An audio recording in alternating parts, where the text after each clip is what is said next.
여러분, 코로나19가 사실상 2차 대유행으로 번지면서요, 경제의 타격, 이거 만만치 않을 거로 예상됩니다. 이미 대한민국은 경제의 타격을 많이 받아왔습니다. 정부의 정책 실패로 인해서 자영업자나 혹은 중소기업, 중견기업까지도 엄청난 타격을 입은 데다가 코로나19가 덮치면서 사실상 우리 자영업자는 경제가 마비됐다고 이야기할 정도로 어려웠거든요. 그 사이에 그래도 전국에 재난지원금을 뿌리면서 반짝 효과가 오는 듯 보였지만 결국 장마란 놈이 다 집어삼켰잖아요. 장마가 최장이었잖아요. 최장. 54일이에요. 얼마나 길었으면 말입니까. 게다가 2차 지금 코로나19 대유행 조짐까지 보이니까 지금 정부는 일단 서울 수도권에서는 사회적 거리두기 2단계에 접어들었습니다. 사회적 거리두기 2단계라는 게 일단 사람들이 모이지 못하는 거잖아요. 50인 이상을 못 모이게 하는 게 기본 핵심이니까 말입니다. 야외에서 50인이에요. 실내는 100명입니다. 여기다가 프로야구는 뭐 관중을 없이 무관중으로 해야 되죠. 핵심이 그거예요. 어떻게 하든 소비를 진작시키겠다 생각을 많이 해왔고 정부도 저는 그걸 믿을 수는 없었지만 어쨌든 3분기에 V자 반등하겠다. 적어도 뭐 몇 퍼센트 성장은 이야기 안 했지만 V자 반등이라는 것은 2분기가 마이너스 3.3%였으니까요. 적어도 1% 이상은 성장하겠다 이런 생각을 가지고 있었거든요. 1% 이상 성장하겠다. 그런데 이대로 가면요. 1% 이상 성장하기가 굉장히 어렵게 됐습니다. 굉장히 어렵게 됐습니다. 그만큼 지금 상황이 심상치 않다 이렇게 이야기할 수가 있을 것 같습니다.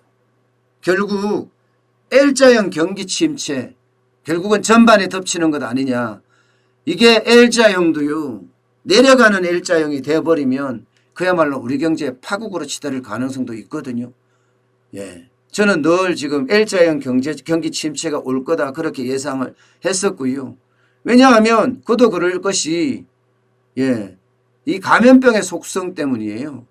감염병은요. 치료제가 나오고 백신이 나온다 하더라도 이게 몇 달은 다시 경기 안정을 하려면 걸리거든요. 그래서 저는 올해는 L자형으로 갈 거다 하는 그런 전망을 저는 계속 내놨습니다. 뭐 정부가 V자형으로 간다.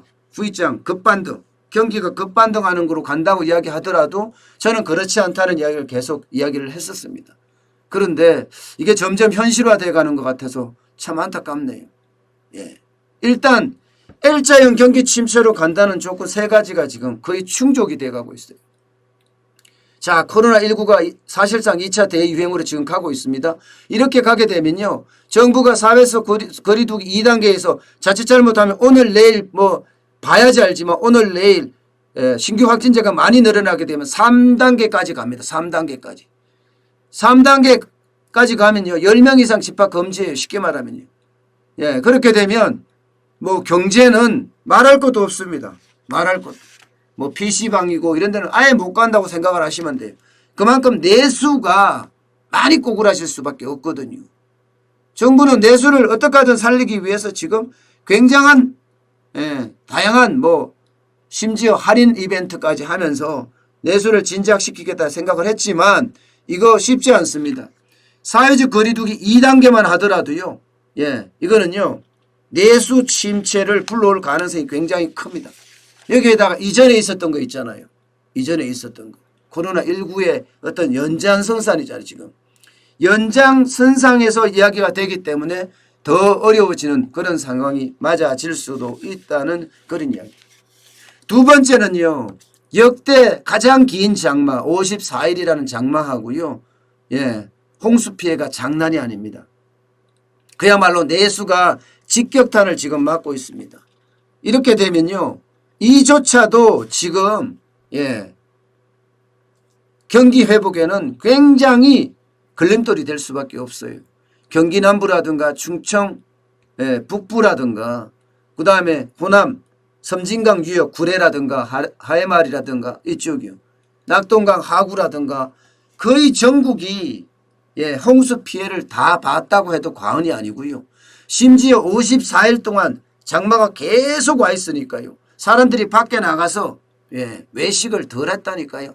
외식을 하고 싶어도 워낙 쏟아지는 비에 외식을 할 수가 없었습니다. 여기에다가 폭염도 또 장난 아닙니다.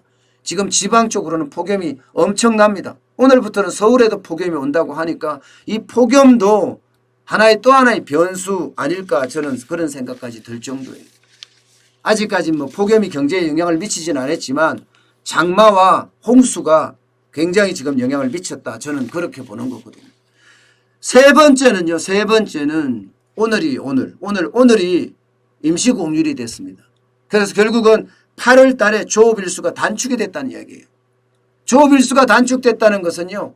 안 그래도 어려운데 조업일수가 단축되는 것은요. 내수에도 그렇고요.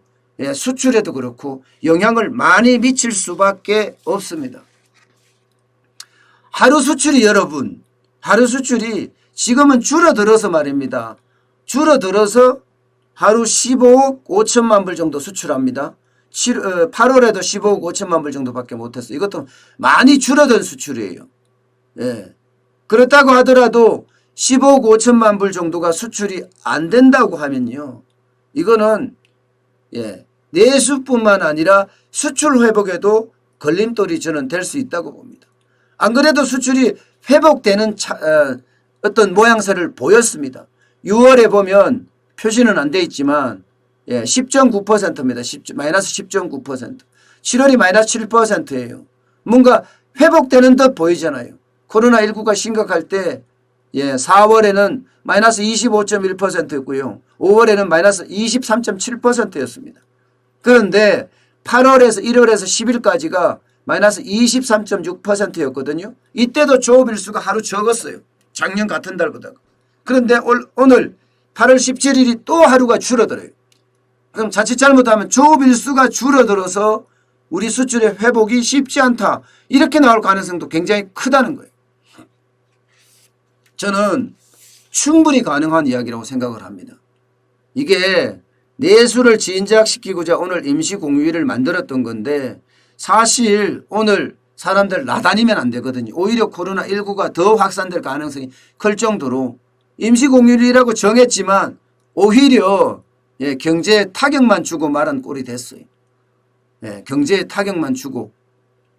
이게 하루가 줄어든다는 것은 수출에서 굉장히 어렵고 이미 지난주에 하루가 줄었기 때문에 조업일수가 일하는 날이 하루 줄어들어서 그만큼 우리 경제에 충격차를 또 주고 있다는 생각이 듭니다.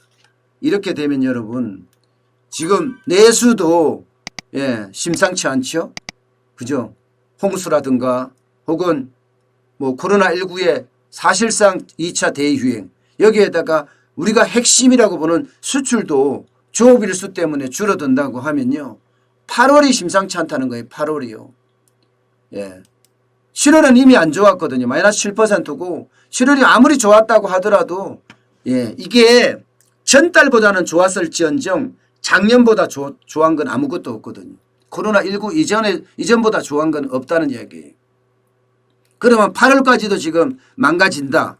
만약에 그렇게 됐을 때는요. 3분기 전체가 굉장히 어렵다는 그런 상황을 맞을 수도 있고요. 정부가 예상한 대로 플러스로 가는 것이 아니라 마이너스로 갈 가능성도 굉장히 커졌습니다. 지금. 그러면 우리 경제의 위기는 점점점 다가오고 있는 것 아니냐 그런 생각까지 들 정도예요.